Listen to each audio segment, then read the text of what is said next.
Hi everyone. Okay, so today what we're going to be talking about is zero search volume keywords. So basically, um, you, I'm sure you're fabulous. You've got stuck into keyword research.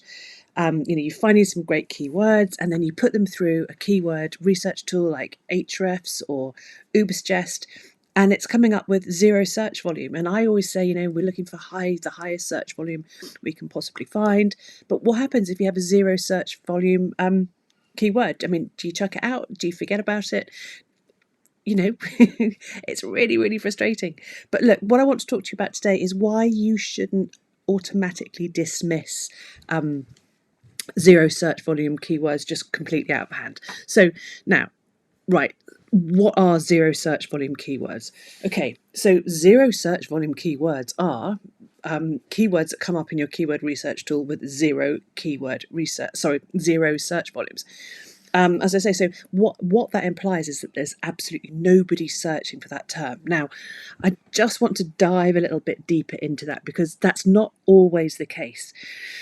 So usually what they are is they're super, super niche, long tail keywords. They're really, really specific to a certain topic that you want to talk about or you want to optimize your website for.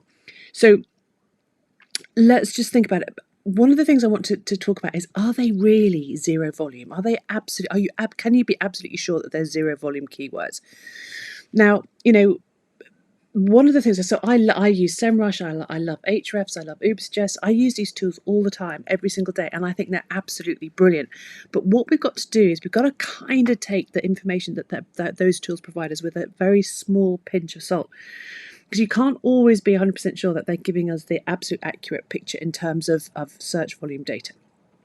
So, there's all sorts of things that come into play with these keyword research tools. Now, in the blog I've written, which you can have a read of, it's in the description of this video. I'll show you how say for instance you're looking at a search term called like balancing hormones. In Ahrefs, you get 1,100 searches a month. Ubersuggest, it's 9,900 searches a month. In SEMrush, it's 1,900. It's just there's a massive disparity between those searches. So that's why I always say it's really important for you to stick with one tool. Now, why is it so different? Well, these keyword research tools each has its own proprietary method for analysing. It gathers all the data, analyses it in different ways, produces different results. So if you're comparing search volumes across tools, you're very likely to get different results because they have different ways of presenting that information. Now, the other thing, and this is really important, is that it's the way these keyword research tools gather the data. So basically, what they do is they take the data on search volumes from Google's keyword planner. Now, this is fundamentally a tool for Google Ads. So when we're looking at SEO search volumes, it's not necessarily the most accurate figure. So it's great. It's a really good indicator. But usually those keywords are more accurate in terms of volume are things around commercial search intent. So when we're creating our informational search intent or content based on informational search, like the how-tos or information on your product, your services, as I say, your how-to guides, your listicles, all that kind of stuff, the volume data can be less accurate. So, that's one reason why we can get different reasons, like different search volumes or zero search volumes, is because the search intent, the informational search intent, isn't such an accurate, isn't so accurate in terms of notifications. Now, the other thing that's really important to think about is. It's just like there is just so much data out there. I always say that Google are doing over 5 million searches a day. So it's just not possible for these search engine tools that we use to be 100% accurate. So moral of the story is use the data you receive as a helpful indication, but it's not necessarily a 100% accurate figure. So now let's move on. So what I want to do is like say take those zero volumes with a pinch of salt, and they are very unlikely to be absolute zero. Okay, there are some searches out there. There will 100% be some people searching for those terms. So what are the benefits, if of using zero volume search terms or keywords. First of all, they are highly targeted. They are so specific. They're really long tail.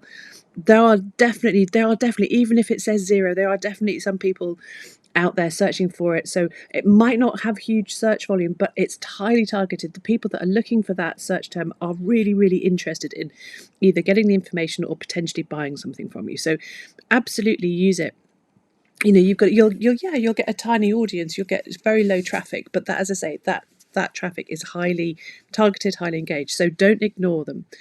They're really easy to rank for. It's another great thing about them. They're really usually very, very low in difficulty. So absolutely go for it. Pop them in. There's nothing to lose. Targeting keywords, and also what it can do is if you're kind of creating this kind of keyword, I don't know, kind of biosphere, let's call it. You're likely to rank for related keywords. The other thing is they're really good they just give you some really, really good ideas for creating engaging content. It might just be that these zero keywords are just really good for sparking your imagination and maybe leading you down another path that you wouldn't necessarily gone down. And also, if your competitors are interested. Sorry, if your audience are interested in these zero volume keywords, they're just say it's much more content ideas. So go and have a look. They're really good for local SEO too. So if you're a local business, so geographically very specific, just quite often zero looking keywords are geographical or location specific, so don't ignore them. Use them for your local SEO.